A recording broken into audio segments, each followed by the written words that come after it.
Hi. Hi, guys. Thank you to Brand Innovators for having us. So nice to meet all of you in person. We had a great prep call last Thursday. Yeah, but you guys are all much better looking in person. Zoom does no one any favors, right? So yeah, thank you again for having us. We'll do quick intros, and then we'll get into quite a few good questions that I have for the group. So my name is Jill Gorman.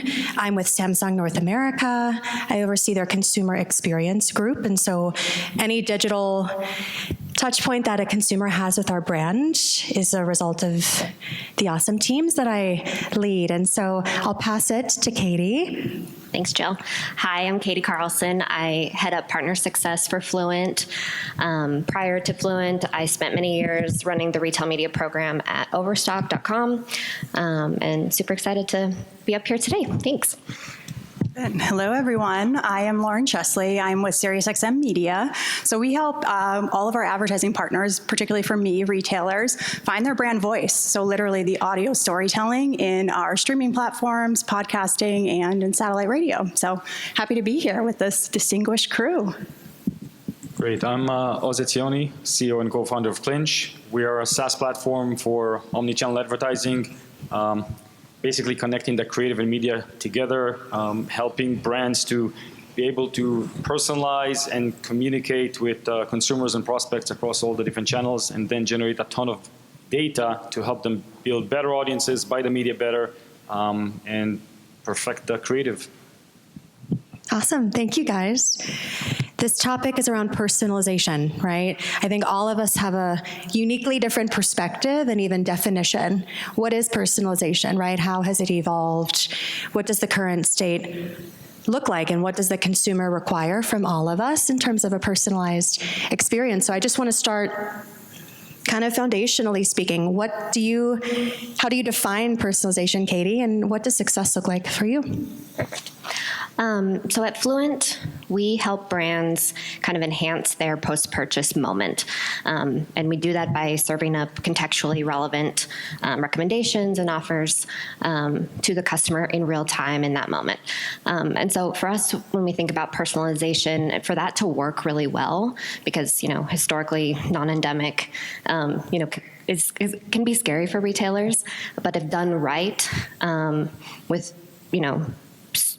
kind of a hyper focus on personalization, it can really drive value for the customer. And so for us, it's about how do we deliver relevance at scale, and we really need that experience for our customer, or for that customer, to feel really native. Number one, to obviously drive value, and then not feel intrusive. It really needs to feel like such a natural experience, as if the brand themselves were serving up these offers.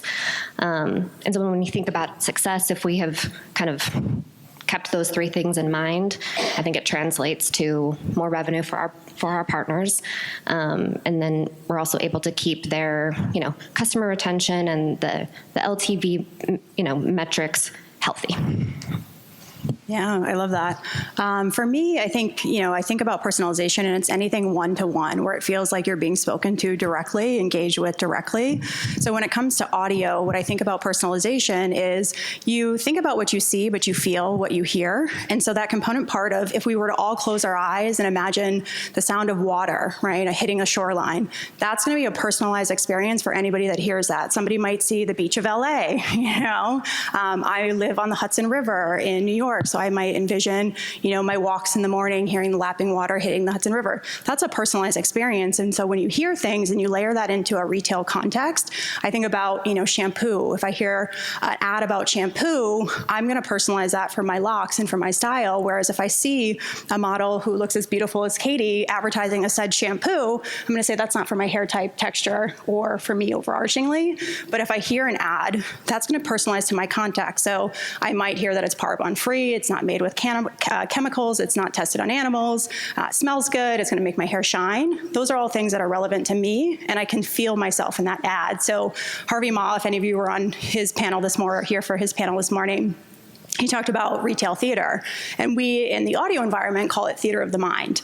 And that theater of the mind is the ability for somebody to imagine themselves at the center of a brand story. And so that contextualization is personalization 101. And so you're natively inclusive to that person's story, and it brings it to life in a way that they're really painting that image for themselves. So you don't need to see it to sell it. You need to hear it to feel it. And that's really what we talk about in terms of personalization. For me, I see it as some sort of like a brand commitment, right? It's the brand's got to decide how they want to communicate with consumers and prospects. You see many brands sometimes do like a one-offs, and they're trying to optimize and personalize on one channel in one campaign. And to me, it has to be a commitment of a brand, right? We want to communicate with our consumers in a way that is always super relevant to them. We always show them relevant content, and it follows through the consumer journey. Now, when you start talking about consumer journey and be able to personalize the content, then you got to be able to run omni-channel. Because if you do every channel in silo, and many brands look at what they're doing and say, well, we're doing omni-channel, but they're actually doing multi-channel, right? They're running every channel separately, and those channels don't communicate. So how can you personalize if you don't really know what the specific person or audience actually saw somewhere else and how they engage with it? So it needs to be a strategy plan. It can't just be, oh, we want to personalize and we're going to show in a specific ad relevant content. And that's what I'm saying. It has to be a brand decision, a commitment, or we want to run omni-channel and we want to be able to understand the data and we want to personalize and create relevant content in the ads that we're presenting. And then everything pays back, because then all the data that you're starting to generate from all the channels and all the insights of what people actually engage with and what people like and how you should communicate with them going forward, that is the big secret of personalization, right? Yes, it drives ROI and it increases performance, but I think the connection it creates between the brand and the consumers of the experience they're experiencing and the data that the brand earns back, that's the beauty of personalization. Yeah, love that, Oz. I've been at many companies that didn't fully commit or prioritize personalization, and so I think that's a huge call out, is that everyone has to be very much committed to the consumer, right? And Lauren, like you said, it has to be tailored, and each consumer feels things so uniquely different, right? And I love your call out, Katie, around not feeling intrusive, because I think you can commit to personalization and then go too far too, right? And so there's very much a degree of what does healthy personalization look like, right? Or sustainable personalization. So this feels like a good pivot into the technological side of personalization. And Oz, I'll start with you, and we'll work our way back down the lady panel, right? But what does best-in-class personalization mean to you, and how do you use technology to unlock that? Okay, so a couple of things. One, the end game is really, for us, we call it like shorten the path to purchase, right? Because the whole idea of like showing people more relevant content is to get them to where they want to get, whether it's to buy something, to download an app, to go to the store. It's really, instead of having to communicate with them, 15, 20 times, you want to do it in like 3, 4 times, right? Because they're going to understand and see the relevant content and take an action. So that's the big challenge at the end of the day, and we do everything behind the scene together with the brands we work with and the agencies and all the tech partners in order to analyze the data and make decisions in real time of what to show in any given moment on any channel. So that's the goal. In order to get there, the tech and the challenges are, one, it all has to be data-driven, right, and rely on data. Sometimes you just don't know, and then you have to experiment, generate data, and then go on. But today we have so much data available for so many resources that you have to rely on data. So it has to be a data-driven experience. The other I mentioned, in my previous answer is that you got to do it omni-channel. You got to be able to do it wherever the consumers are. We as consumers don't really care if the brand has a technical challenge running on TikTok or they can deliver CTV.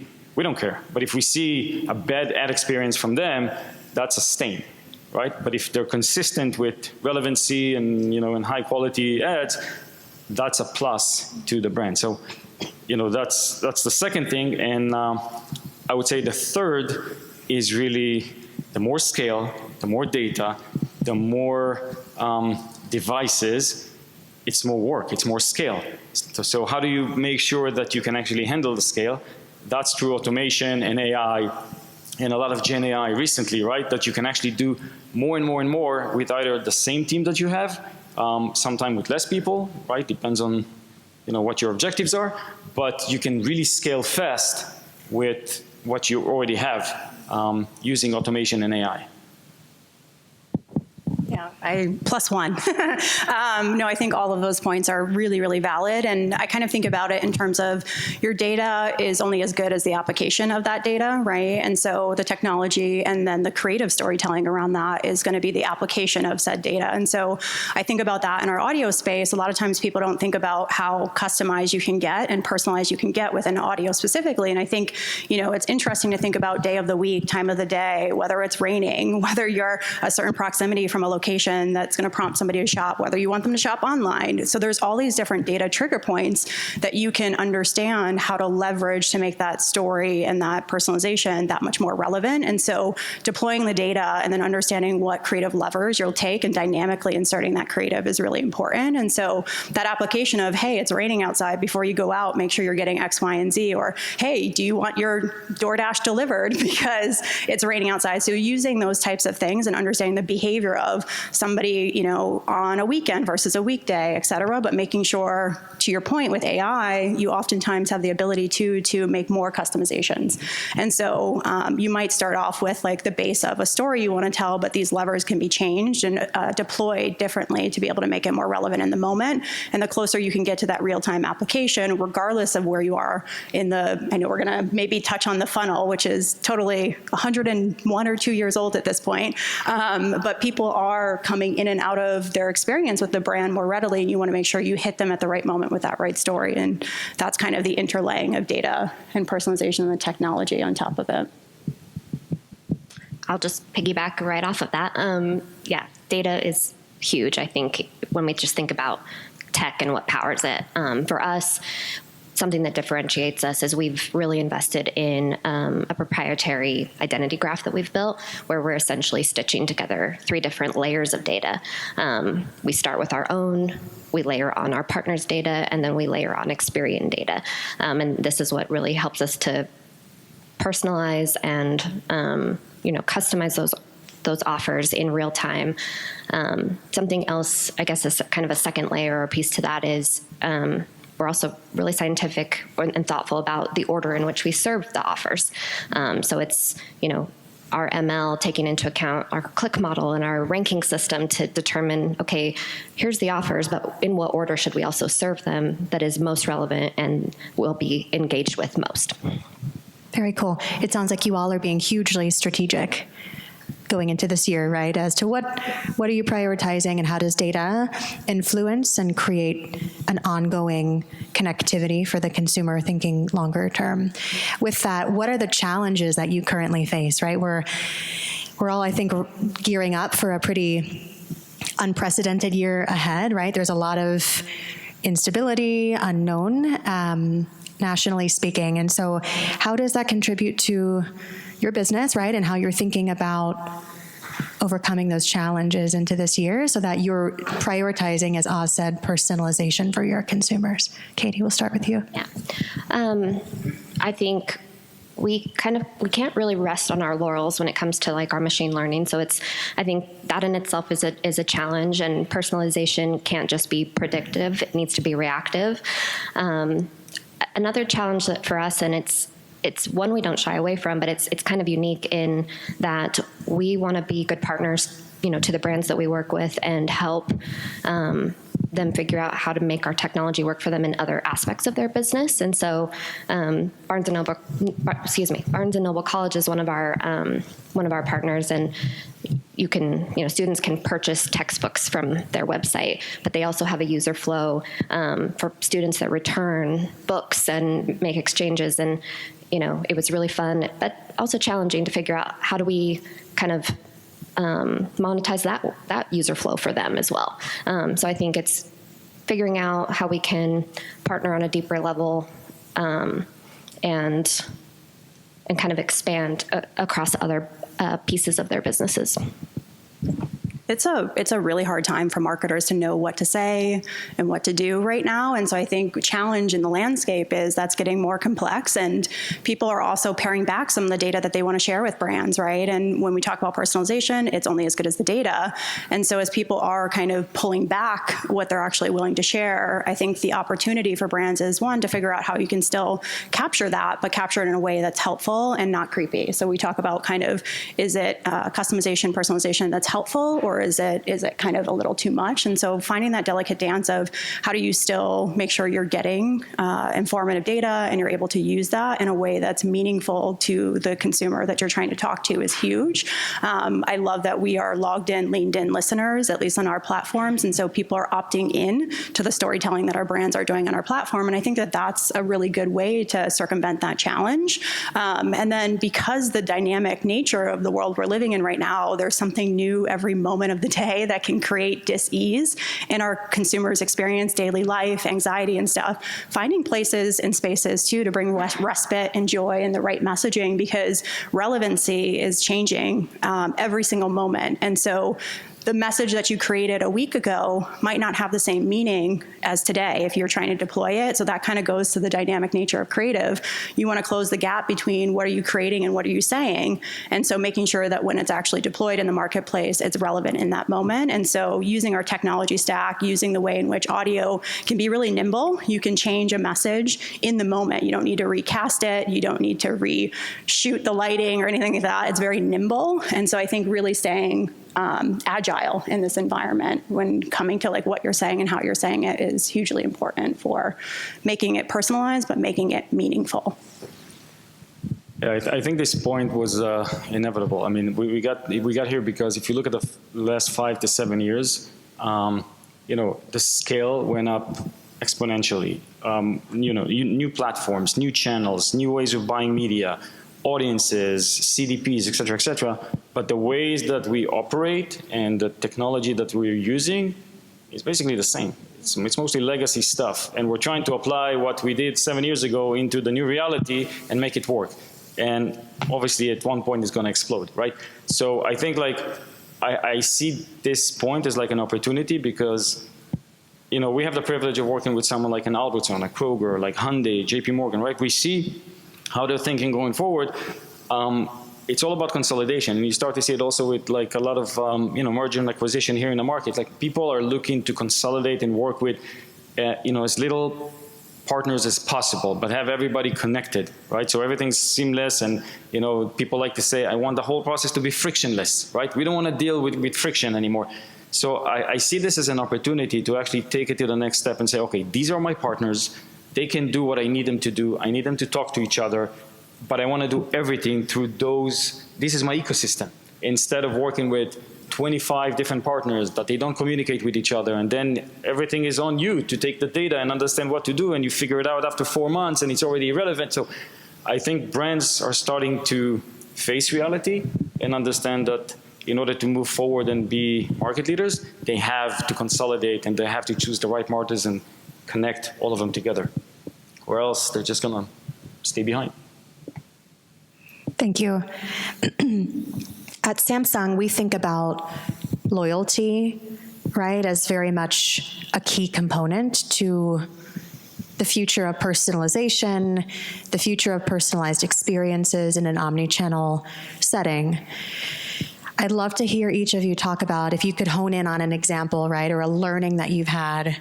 How are you thinking through loyalty, right, acquisition of consumers, right, but then also incentivizing them to return back, right, and to prioritize your brand, your company, your agency, right? And so I'd love to hear about how are you weaving in loyalty and acquisition into your personalized experiences. Lauren, let's start with you. Let's change things up. Yeah, sure. Loyalty, when it comes to our audio ecosystem, is about the content, right? And making sure that what you're consuming, what you're engaging with is relevant to that person, that for SiriusXM, they're still willing to pay the subscription price to be able to get access to this content. So we are continuing to evolve our content roadmap across all of our ecosystem of audio assets, if you will. And so from a podcasting slate, that's making sure, we talked a little bit on the past panel with with loyalty about influencers. And oftentimes influencers is just thought of in the social media world, but audio influencers is a big component part of storytelling these days. If you think about the white hot, growth curve of podcasting as an example, people are spending good time in podcasting. They are spending hours, multiple shows throughout the week. They are long format storytelling, engaged. These are personalities. They want to understand what they love. They want them to filter down that content. And so you build a relationship through the content and the purveyors of that content. And so we think about who are our creators, who are the people that we are bringing into our audio ecosystem, who are the voices that people want to hear from, what's the content that they're engaging with. And that's making sure that music is accessible and that artists are paid and that creators of all capacities, if you think about SoundCloud as an example, you have emerging artists and their voices get to be heard and people want to hear music that doesn't have all the red tape of the entertainment industry to get through. And so we really think about making sure that our listeners are loyal to our ecosystem by way of the content, and therefore that content is what advertisers are looking for. So the retailers want to align to the right voices because trust is a big component part of a retail story right now. And so building that advocacy and building that trust through our ecosystem of voices and content is huge for SiriusXM. Awesome. Okay, Oz, over to you. So loyalty in my eyes, again, we don't have loyal customers, right? We work with the brands that have the loyalty programs, and I think when I look at loyalty, this is really like the first-party data, right? And loyalty is like the top of first-party data. It's like the best, and that's why when people talk about retail media network, they're talking about a $100 billion plus opportunity, because it's the opportunity to actually target people based on loyalty data, which is, again, the best of the first-party data. So, and after retail media network, then you have commerce media, because everybody woke up and was like, hey, we got loyalty. We're not a retailer, but we got loyalty programs, so we can actually build a media commerce, and it's growing and growing. And I think it's great for the industry because, again, everything is more precise, more accurate, and you can build on that and actually enrich it with more data that you can see from the creative and from the execution. I think the big challenge is going to be in a couple of years where it's going to be like, whose data is going to survive, right? Who am I buying from? Because I can't buy from everybody. But also, how do I make sure, like the retailers and everybody else need to really nurture the loyalty in order to get more data and to build it up. If you don't invest in loyalty, then you're going to lose that first-party data slowly, and then what? So I think loyalty is playing a major, major role in advertising going forward, and it's really up to the brands and the retailers and everybody to maintain and nurture it and invest more and more in that. And don't think that the consumers will be there because they've been there always, right? No, you gotta invest in it. Yeah, loyalty is not a given. I think that's a huge piece. Okay, Katie. Yeah, I was thinking while they were speaking about my time at Overstock, and I feel like most retailers would say that a loyalty program is almost a double-edged sword, because those customers on one hand are obviously very valuable, and their average order size tends to be higher, and their repeat rate tends to be higher, but it's expensive to acquire them. And so just kind of going back to like the personalization topic, I think personalization is critical in retaining these loyalty members for retailers and brands. And I think if they can find ways to incentivize them to come back, that's the gold. And that's exactly what we do with our partners. Is we try to help incentivize their loyalty members, their customers to engage with those offers, but at the same time, we're hopefully delivering value to them, and they feel like they're being rewarded, and they want to come back for more of that. That's awesome. I think we're nearing time. Yes? Okay, you're holding up a 3. I'll take that as 3 minutes, Vito. Thank you. So, guys, is there anything that you want to impart on this good-looking audience? What do you want to share? What wisdom do you have? Any lasting advice? Katie, we'll start with you. Put me on the spot. I think personalization just has to be done right. I don't think you can rush through it. I think you have to really take the time and understand the customer that you are marketing to in whatever fashion you're doing it. And the data will always, I think, help you make the best decisions. Love that. Lauren? Yeah, selfish plug for just how audio is not the audio you thought it used to be, right? I think people still correlate us to radio, and it's kind of like the one to the masses, and it's so personalized, it's so digitized. We have retail media partners. Shout out to Jim if you want to talk about that up there. We Jim. can connect data on all of that stuff, and so the sophistication of audio equals personalization for advertisers within audio, and so just kind of, again, you don't have to see it to sell it, and audio can get to that really nuanced layer of targeting that's really needed right now with the creative component parts to tell that story. So I'll continue the same line of thought. It's personalization is not as hard as you think, right? Sometimes people think, now I got to do this and dynamic. We've never done dynamic, and I don't have this. It's not as hard as you think, and the technology today is literally like a plug and play. It just, like I said at the beginning, it's just to make the decision and jump into the water and understand that this is the way forward. And then you realize that, you know, you have tech partners that can actually do all the heavy lifting for you and create the whole thing like seamless and frictionless. So I think it's crucial to take that step, because the funnel as it stands, and you were talking about the 100-year funnel, the funnel doesn't really exist anymore, right? It was all condensed. People can now do performance on CTV, which CTV was, hey, that's awareness, and then we got to drive people with intention and everything. No. You can literally use all the channels to do the full funnel all at once, okay? And it's just a matter of like being able to do it from a technology perspective, data perspective, but also a brand decision, right? It's like, this is what we want to do, and this is the new reality. So again, it's doable. It's not as hard as it looks like. You just got to partner with the right folks. Just one ad. Also, get in your consumer's shoes. Like, think about yourself in a consumer context and say, would I want this for myself? Because I think we lose a little bit of that, or we can lose a little bit of that humanity.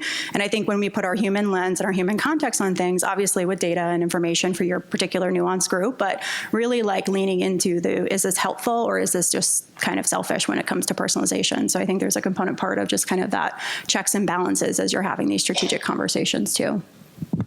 Very good. You all were wonderful. Thank you again for your time.